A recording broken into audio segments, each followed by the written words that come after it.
Le 31 octobre 2018, Derrick Rose inscrivait 50 points dans la victoire des Minnesota Timberwolves face au Utah Jazz. Pour Derrick Rose, la performance avait une saveur particulière. Plus jeune MVP de l'histoire en 2011, il n'a pas été épargné par les blessures par la suite, avec notamment une bonne rupture des ligaments croisés du genou. Rose n'a jamais pu retrouver son niveau de 2011, errant dans des équipes qui ne le voulaient qu'à moitié. En 2018, ce sont les Timberwolves qui font appel à lui, et il y retrouve Tom Thibodeau, son coach lors de ses heures de gloire à Chicago. Rose reprend peu à peu confiance et explose le soir du 31 octobre avec 50 points, 6 passes, 4 rebonds et 1 contre au meilleur des moments. Sa performance était donc chargée d'émotions, un signe qu'il n'avait pas tout perdu, un rappel d'un passé pas si éloigné, un marqueur d'un éventuel début de retour au plus haut niveau. Rose finit le match en pleurs, tout comme ses coéquipiers qui connaissaient son parcours. Des belles images, symboles de rédemption, d'espoir et d'esprit d'équipe, reprises par tous les médias couvrant la NBA aux 4 coins de la planète pour démontrer la beauté et l'humanité du sport. Sauf que, en 2016, au milieu de sa traversée du désert, Derrick Rose est passé au tribunal, accusé, avec deux de ses potes, de viol en réunion sur son ancienne petite amie. Les faits remontent à l'été 2013, après une soirée très arrosée, organisée chez Rose lui-même. À la suite de celle-ci, alors que sa petite amie, on va l'appeler Jane Doe, est rentrée chez elle, Rose l'inonde de messages pour qu'elle retourne chez lui s'amuser un peu avec lui et ses deux potes. Jane Doe refuse, ayant à ce moment-là déjà repoussé plusieurs fois des demandes de Rose de faire du sexe à plusieurs, et suggère à Rose de venir seule chez elle. Rose arrive au milieu de la nuit, avec ses deux amis, alors que, comme les relevés téléphoniques le montrent, Doe s'est déjà endormie. Ils réussissent à rentrer, et ce n'est que le lendemain matin, lorsqu'elle se réveille au milieu de préservatifs et de draps recouverts de lubrifiant, que Jane Doe se rend compte de ce qu'il s'est passé.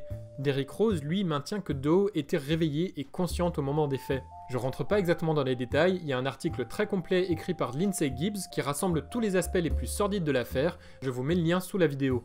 Au moment du procès, Rose n'a pas cherché à prouver son innocence et a plutôt sorti tous les plus grands succès des procès pour viol, à savoir essayer de soulever l'anonymat de la plaignante pour qu'elle se fasse harceler par les fans de Rose, sortir des photos suggestives que la plaignante avait mises sur Instagram et en déduire que du coup il n'y a pas eu viol, et déclarer que c'est une femme vénale qui en a juste après son fric. Le procès met aussi en lumière le machisme très gras de Rose, ainsi que son incapacité à comprendre l'importance, voire le principe même, du consentement dans l'acte sexuel. On se retrouve ici devant un cas typique de viol. Comme dans la majorité des cas, la victime fréquentait son assaillant. Comme dans la majorité des cas, les faits se sont déroulés au domicile de la victime. Comme dans la majorité des cas, la victime a mis du temps à porter plainte, par honte, par peur de représailles et de harcèlement, ou peut-être par le peu d'espoir dans le processus juridique. Aux USA, on estime que sur 1000 agressions sexuelles, seules 230 sont rapportées à la police. Parmi celles-ci, seulement 46 mènent à une arrestation et seulement 9 font l'objet d'une instruction. Et parmi ces agresseurs jugés au tribunal, seulement la moitié finira en prison, soit un impressionnant 0,46% des agresseurs derrière les barreaux. Et c'est donc sans surprise que Derrick Rose est innocenté, entre autres car peu importe le nombre de preuves rapportées par la victime, ce ne sera jamais assez. Le joueur en profite, juste à la sortie de son procès, pour accepter les demandes de selfie de la part des jurés. Ceux-là même qui viennent de l'innocenter. Cela prouve qu'en plus du premier privilège masculin, les stars agresseurs bénéficient également d'un privilège de statut, puisqu'il est impossible que le jury ou le juge soient complètement impartiaux. En plus de ça, la fortune des stars est capable de payer des meilleurs avocats que ceux des plaignantes, et le chiffre de 0,46% de condamnation est donc plus que généreux. Mais tous ces chiffres et tout ce contexte n'ont aucune importance, et l'acquittement est la seule chose qui sera retenue. Dans le cas de Derrick Rose, c'est toute une partie de la communauté basket, fan du joueur ou non, qui s'empresse de conclure que rien de tout ça n'était fondé, que Rose n'a rien à se reprocher et que l'accusatrice est une de ces nombreuses femmes qui font ça pour la célébrité et le pognon. Une réaction qu'on retrouve aussi à la suite du procès de Kobe Bryant, qui avait aussi un problème avec le consentement et qui est encore aujourd'hui considéré comme une légende absolument intouchable et un modèle à suivre. Bref, à la suite du procès, Rose est toujours sportivement dans le creux de la vague, une position qui va lui être bénéfique puisqu'il va quasiment disparaître des médias et faire oublier cette affaire. Jusqu'au 31 octobre 2018. Everybody just streams out on the floor to greet him, showing the respect.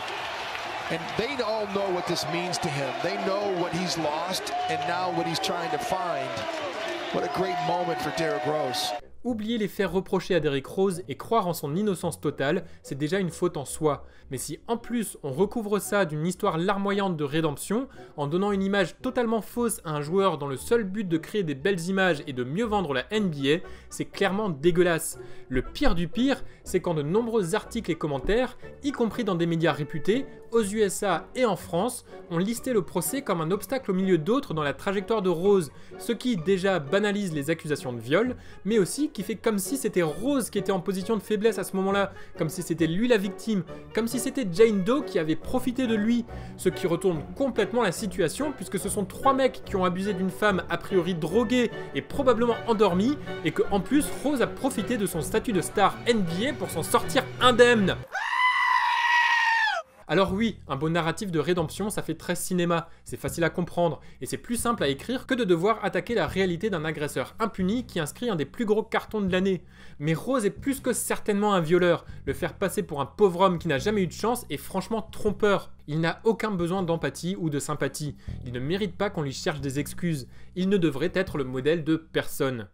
Even when a superhero is knocked down, he's still a superhero. You don't have to play sports. Any kid that's going through anything in life about, adversity and triumph and trying to just get over the hump, you can look at that performance by Derrick Rose tonight.